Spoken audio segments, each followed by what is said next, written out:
China is fuming, vowing to take forceful measures after a coalition of U.S. lawmakers went to Taiwan to meet with the vice president. This after House Speaker Kevin McCarthy's historic meeting with the president of Taiwan in California.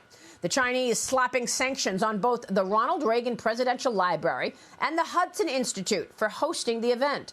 Joining us right now is Virginia Congressman Rob Wittman. Congressman, thanks very much for being here.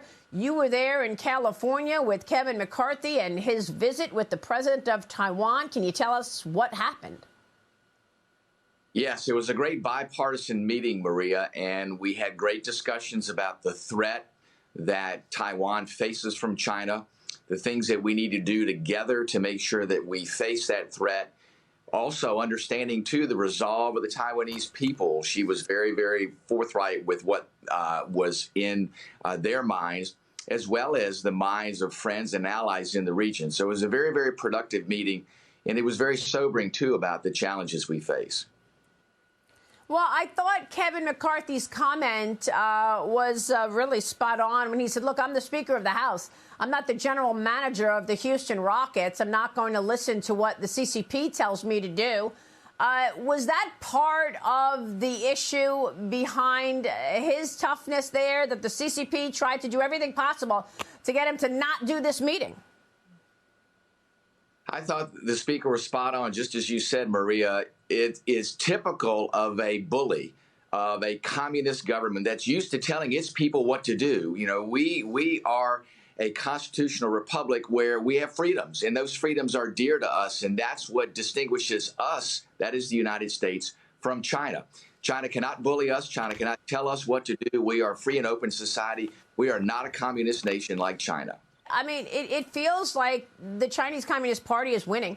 They've been stealing intellectual property for, decades. Now they're trying to appear like the power broker of the world, bringing the Saudis together with the Iranians, trying to be a peace broker between Russia and Ukraine, all the while putting surveillance in place in America, surveillance balloon, TikTok, etc.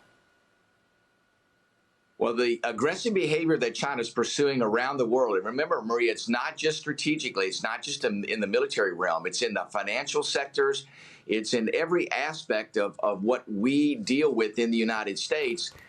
China's trying to take advantage of that, and they're doing that from the standpoint of seeing the United States as being weak, and they are looking to exploit that weakness. And the thing that we must do is to stand up to China. And the only thing that a bully understands is someone that will stand up to them. And Xi Jinping is a bully. And our effort needs to be to stand up to them and to make sure, too, that we make the right moves. We can't completely isolate ourselves from China. This is different than the Cold War. But we have to strategically isolate ourselves. We have to make sure that we are doing things like producing our own rare earth elements and critical minerals. Those are things that can help us strengthen the United States and assure that we are not going to be dependent upon China, and where China will ultimately have control over us that will lead to our overall weakness.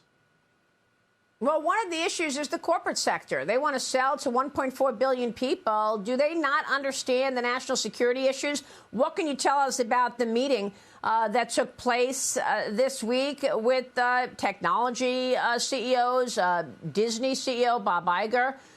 Did it penetrate into the corporate sector that there are national security concerns here? It's not just economic issues?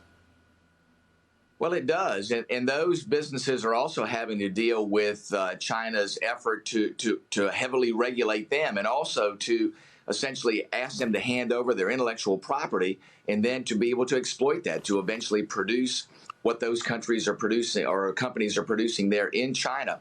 So it is, I think, overall realization by those business leaders that you can't do business with China on China's terms. If you do, then you strengthen China and weaken the States. Meanwhile, the Biden administration releasing its review of the botched 2021 Afghanistan withdrawal, where 13 U.S. service members lost their lives. The administration handed out this 12-page report just 10 minutes before the press briefing. And the National Security Council spokesperson, John Kirby, says that they're proud of the work that they did in Kabul, and they blamed the Trump administration for the fallout. Once again, it's Donald Trump's fault. Your reaction? The report is just incorrect. If you take the words of the chairman of the Joint Chiefs of Staff, General Milley, when he was asked for his professional military judgment, he said that there should be remaining in Afghanistan 2,500 troops. And the vice chair, General McKenzie, said the same thing. Those were words to leaders on the Armed Services Committee. So that was the professional military judgment that the Biden administration completely disregarded. And this is what the outcome was: a complete failure in the application of duty and responsibility in Afghanistan. You can't come to any other conclusion than that. The Biden administration was trying to cover for their own lack of leadership there and their own dereliction of duty. And, I mean, it seems that the botched withdrawal really triggered our adversaries very soon after. You saw Russia go into Ukraine in February of last year. You saw China get real aggressive. So what are the long-term implications of the fact that the U.S. abandoned the Bagram Air Force Base, left all those weapons there? How much money and weapons did we leave to the Taliban? Maria, we left behind billions of dollars of military hardware, and who knows where that is today, and who knows where it might end up being used against the United States. That botched withdrawal sent a signal to countries around the world, to leaders like Vladimir Putin and Xi Jinping, that America lacked the resolve to stick with a situation that needed to be handled in the proper way, to just demonstrate that we are able to combat these forces of evil around the world. And that emboldened Putin and Xi Jinping. I think that that's the takeaway from this. To me, it's very, very sad that that's where we end up. And we're still living with those ramifications today. All right, we will leave it there. Congressman, good to see you. Thanks very much, Congressman Rob Wittman, on this Easter weekend. Thank you, sir. Thanks, Maria.